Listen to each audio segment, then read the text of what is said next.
दोस्तों इंडिया की 65% पॉपुलेशन 35 साल से कम है। लेकिन इसके बारे में सब बात करते हैं। इनकी जॉब्स, इनके ऑक्यूपेशन, इनके लिए घर, इनके लिए छोटे छोटे स्टूडियो अपार्टमेंट्स, इसके बारे में सब बात करते हैं।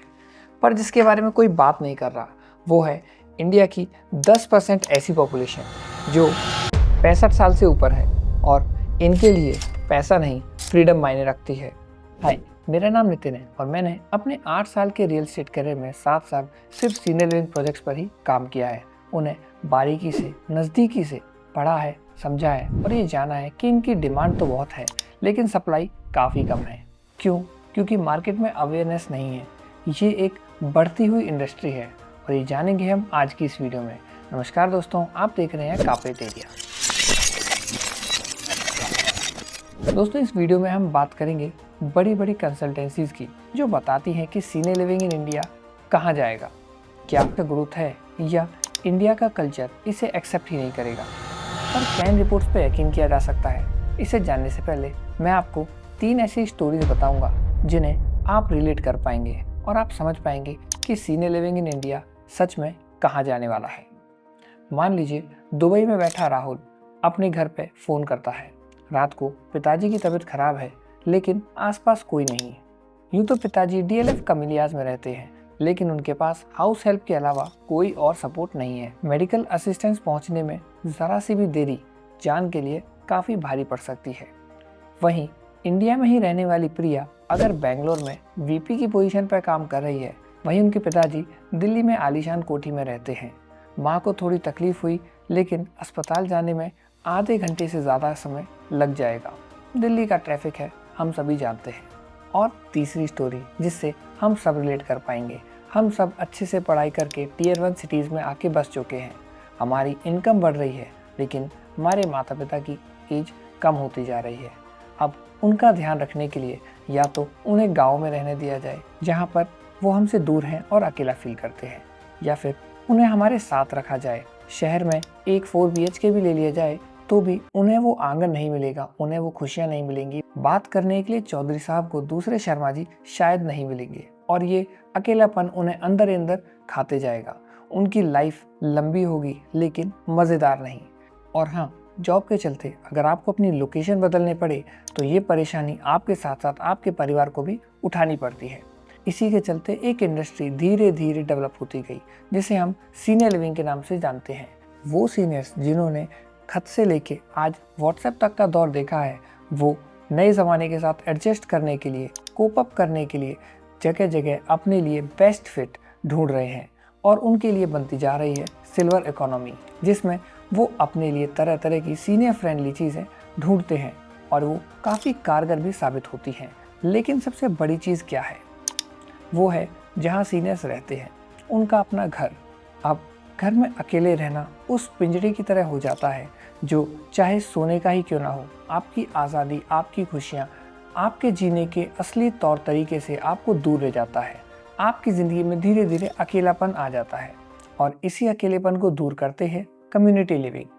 आज से 50 साल पहले सबके घर के बाहर एक चौक होती थी जहाँ सारे बड़े लोग आके मिलते थे, बातें करते थे, अपनी खुशियाँ साझा करते थे, दूसरे के गम में शरीक होते थे और यही उनके जीने का नेचुरल तरीका है।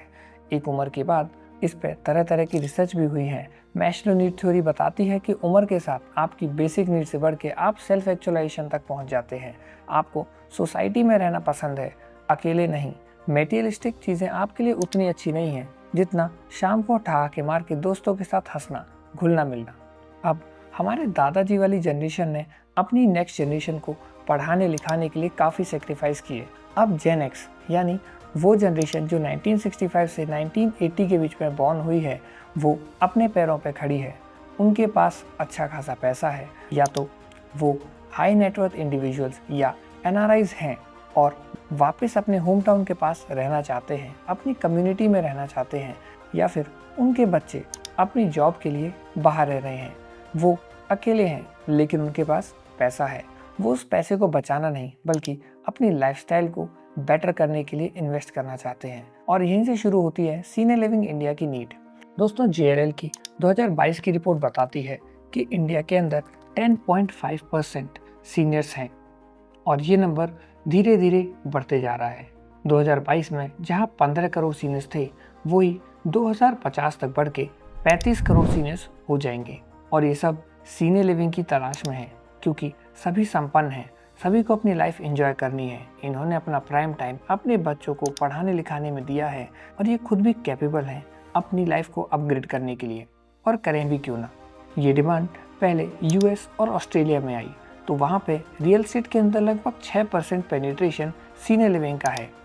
ये 6% सीनियर लिविंग रियल एस्टेट के अंदर स्क्वायर फीट को देखकर नहीं, सिस्टम को देखकर लिया जाता है। जहाँ पर ज़्यादा अच्छा स्टैंडर्ड होगा, हॉस्पिटैलिटी होगी, आपकी केयर होगी, कम्युनिटी लिविंग होगी, वहीं पर लोग शिफ्ट होते चले जाते हैं। यूँ तो सीनियर लिविंग को सब लोग प्रीमियम और लग्जरी बोलकर बेचते हैं, लेकिन जो अफोर्ड नहीं कर पाते उनके लिए ये ओल्ड एज होम भी साबित होता है, जहाँ पर बच्चे अपने पेरेंट्स की केयर नहीं करते और उन्हें ओल्ड एज होम में छोड़ देते हैं, जिसके खिलाफ सुप्रीम कोर्ट का एक वर्डिक्ट भी आया है।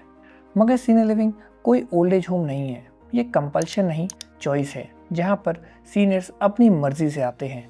एक प्रीमियम अमाउंट पे करके वो अपने लिए एक लाइफस्टाइल चूज़ करते हैं, जहाँ पर वो सिर्फ रियल एस्टेट नहीं बल्कि health care, hospitality, community living और साथ ही डेली केयर सिस्टम्स परचेज करते हैं।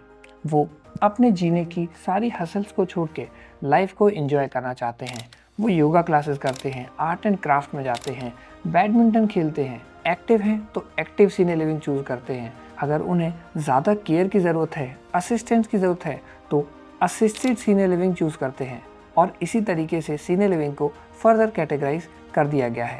दोस्तों, कोलियर की रिसर्च रिपोर्ट की माने तो 2024 में यही सीनियर लिविंग जो 2 से 3 बिलियन डॉलर का था, वो 2030 तक बढ़ के 12 बिलियन डॉलर तक हो जाएगा, यानी कि 5 गुना से भी ज़्यादा ग्रोथ का पोटेंशियल।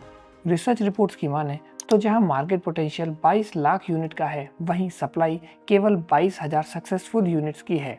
और जीएलएल की रिपोर्ट माने तो 2030 तक सीनियर लिविंग का मार्केट 65,000 करोड़ को भी पार कर जाएगा। डिमांड की बात करें तो सीनियर लिविंग इंडिया में सब जगह इक्वल डिस्ट्रीब्यूटेड नहीं है। जहां साउथ में 60% डिमांड है, वहीं वेस्ट में सिर्फ 16%, नॉर्थ में 20% तो ईस्ट में मात्र 4%। ये आप इस ग्राफ से समझ सकते हैं। ये तो हुई ज्ञान की बातें। मैं, मेरे माता पिता, मेरी दादी, हम सब साथ रहते हैं और हम शायद सीनियर लिविंग की तरफ कभी मूव ना करें, क्योंकि हमें उसकी ज़रूरत नहीं है। लेकिन जिन्हें ज़रूरत है वो ज़रूर मूव कर सकते हैं। मूव करना भी चाहिए, क्यों ना करें।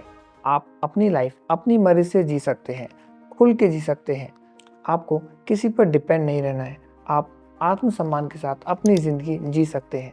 अगर आपको अकेला फील होता है तो यहाँ आपको कम्युनिटी मिलती है, जिनके साथ आप रहकर अपने दुख सुख बांट सकते हैं, अपनी ज़िंदगी अच्छे तरीके से जी सकते हैं। ये वीडियो स्पॉन्सर्ड नहीं है, लेकिन ये इंडस्ट्री आपकी अटेंशन ज़रूर चाहती है। ये एक ग्रोइंग मार्केट है और इसके बारे में आपको ज़रूर पता होना चाहिए। अगर आप एक इन्वेस्टर हैं तो आप अपनी ओल्ड एज के लिए इसे बुक कर सकते हैं, क्योंकि इन्वेंट्री कम है और डिमांड ज़्यादा। अगर आप एक एंड यूज़र हैं और आपको जेन्युइनली सीनियर लिविंग की तलाश है, तो आप नीचे दी गई मेल आईडी पे मेल करके हमें कांटेक्ट कर सकते हैं।